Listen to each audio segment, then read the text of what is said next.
নমস্কার, মধুমিতাজ ওয়ার্ল্ডের সকল বন্ধুদের জানাই অনেক অনেক ভালোবাসা।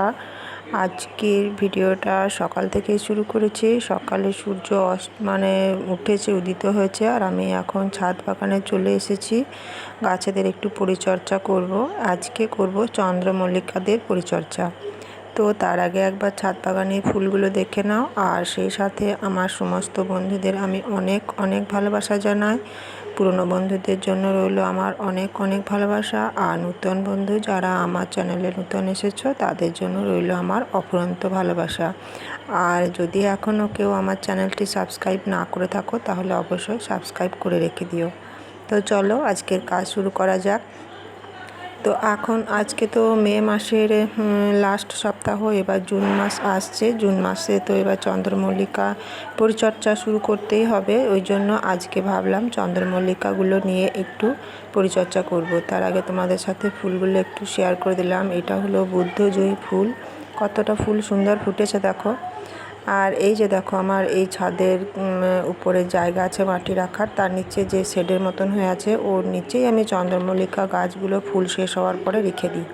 কিন্তু এখন এবার বর্ষা পড়েছে, মাঝে মাঝে একটু করে, বর্ষা বলতে মাঝে মাঝে রৌদ্র করছে, আবার মাঝে মাঝে একটু করে বৃষ্টিও হচ্ছে। আর এদিকে চন্দ্রমল্লিকার কাটিংয়ের সময়ও চলে আসছে আর কিছুদিনের মধ্যে, এখন তো মে মাসের লাস্ট সপ্তাহ, তারপর তো জুন মাস থেকে কাটিং শুরুই হবে। আমি তো চন্দ্রমল্লিকা প্রচুর চাষ করি। তোমরা যারা না দেখে আছো তাহলে আমার পুরনো ভিডিও জানুয়ারি মাসে সেগুলো দেখে এসো, আগের বছরের, তো বুঝতে পারবে তখনই। তো মাদার চন্দ্রমল্লিকাগুলো ফুল শেষ হওয়ার পর আমি এভাবে এই শেডের নিচে রেখে দিই, যেখানে মাটি ভরা আছে গাছ লাগানোর জন্য। তার নিচে একটা শেডের মতো দেখো।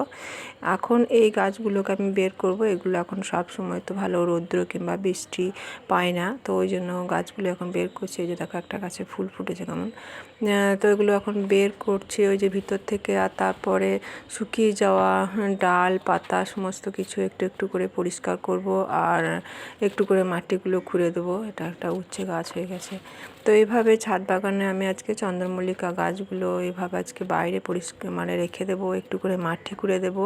আর তারপর কিছুদিন পরে একটু খাবার দিতে হবে, সামান্য একটু খোল ভেজানো জল দিয়ে দেবো, কারণ কিছুদিন পরে তখন আবার তো এগুলো থেকে আবার নতুন ডাল কেটে আমি চারা তৈরি করব।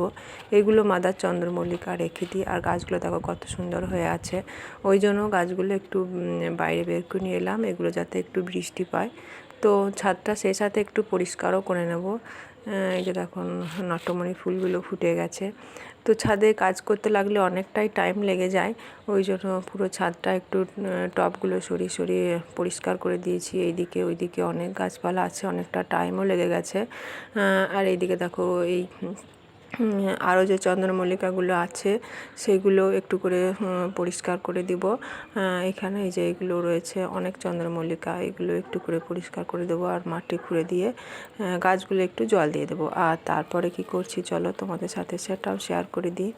এই গরমের জন্য প্রচণ্ড 2-3 বার করে জল লাগছে। এখন সকালে একবার দিলাম, আবার দুপুরে গোটা গাছকে একদম স্নান করানোর মতো একবার দিয়ে দিই, অল্প পরিমাণে, বেশি দিই না। আর তারপরে আবার রাত বিকালে সূর্য ডোবার পরে দিই। তো গাছে প্রচুর ফুল পেতে গেলে পরিশ্রম অনেক করতে হয়। আর এখন ছাদটা আমার পরিষ্কার করা হয়েও গেছে। চলো আজকে একটু তোমাদের সাথে একটা ছাদ বাগানের একটা ফলেরই রান্না তোমাদের সাথে শেয়ার করব। এই যে আমার ছাদ বাগানে এখানে রয়েছে একটা করমচা, যেটা আমরা চেরি ফল বলি, তার গাছ। এগুলো কাঁচাতে করম চাই বলা হয়, তারপরে পেকে লাল হয়ে যায়, তখন এগুলো আমরা চেরি ফল হিসেবে বাজারে ফলের দোকানে কিনতে পাই। তো আমার এই গাছেও কিছু এই করম চার গাছ হয়েছিল, যেগুলো চেরি ফল বলি। এই যে দেখো, আরও একটু পাকতো, কিন্তু প্রচুর হনুমানের অত্যাচার, যদি সব তুলে নেয় ওই জন্য, পেরে খেয়ে নেয়, ওই জন্য একটু আগেই পারছি। এতদিন ধরে গাছগুলো জল দিয়ে খাবার দিয়ে ফলগুলো হয়েছে, এখন হনুমানে খেয়ে নিলে খুবই খারাপ লাগবে। তো তাই সেই জন্য এখন এই চেরি ফলগুলো আমি একটু তুলে নিচ্ছি। এই চেরি ফলগুলো যারা বাজারে ফল হিসেবে বিক্রি করে, আর সেই সাথে একটা ভেন্ডি ধরেছিল, ভেন্ডিও তুলে নিয়েছি। ফল হিসেবে যারা বিক্রি করে তারা এইগুলো কিন্তু ওই রস দিয়ে ভিতরে এই ফলগুলো তৈরি করে। তো আমি অত বেশি তো ফল হয়নি, ওই জন্য একটু অল্প ফলই হয়েছে, সেগুলো আমি একটু চাটনি বানাবো। তো ওই জন্য দুভাগ করে কেটে নিয়েছি। আর ভিতরে যে দেখো বীজ রয়েছে, বীজগুলো একটু করে ছাড়িয়ে দিচ্ছি। আর যদি রস করে ফলের মতন যেগুলো আমরা প্যাকেটিং বাজারে পাই ফলের দোকানে, সেটা করতে গেলে এটা দুকুচি করার দরকার হয় না, সামান্য মাঝে একটু ফাটিয়ে চিড়ে দিলেই হয়ে যায়।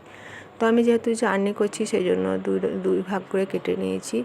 আর ওখানে তেল দিয়েছি, তেলের মধ্যে শুকনো লঙ্কা, পাঁচফোড়ন দিয়েছি। এটা আমি মিষ্টি রস দিয়েই বানাবো। এই যেখানে পান্তুয়ার রস নিয়ে নিচ্ছি, এটা দিয়ে করলে ভালো লাগবে খেতে। তা না হলে এটা চিনি দিয়েও করা যায়। ভীষণই সহজ রেসিপি, যেমন চাটনি করি সেরকমই। আর এই চেরি ফলগুলো কিন্তু খুবই নরম হয়, একটু তেলের মধ্যে সামান্য কিছুক্ষণ নাড়লে এগুলো একদম নরম হয়ে যায়। কিন্তু টকও আছে বিশাল, সেজন্য চিনি দেওয়ার সময় একটু বেশি পরিমাণেই দিতে হয়। যেমন আমের টক হয় সেরকম এই ফলগুলোরও টক।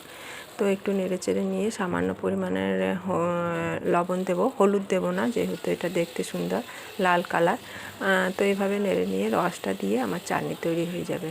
তো আজকে ভিডিওটা এইভাবেই তৈরি করলাম।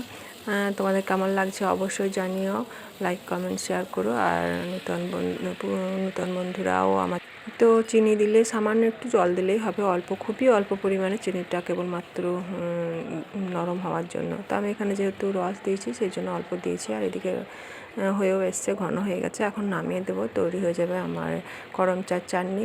তো ভিডিওটা আর বেশি দূর বাড়াবো না। আর সেই সাথে চলো আমার ছাদে যে ড্রাগনের গাছটা আছে, সেই ড্রাগন গাছে কেমন ফুল এসছে সেটা তোমাদের সঙ্গে শেয়ার করে দিই, তারপরেই ভিডিও শেষ করব। চাটনি এখন রেডি। আর এই যে দেখো দুটো ড্রাগনের ফুল এসছে। আর নিচে যে ড্রাগন গাছটা আছে সেটা একটু নষ্ট হয়ে গিয়েছিলো, ওই দিকটা কেটে দিয়ে একটু অ্যান্টি ফাঙ্গাল ছড়িয়ে দেবো, তারপর ভিডিও শেষ করব। আর তোমাদের এতক্ষণ মূল্যবান সময় দেওয়ার জন্য তোমাদেরকে অনেক অনেক ধন্যবাদ।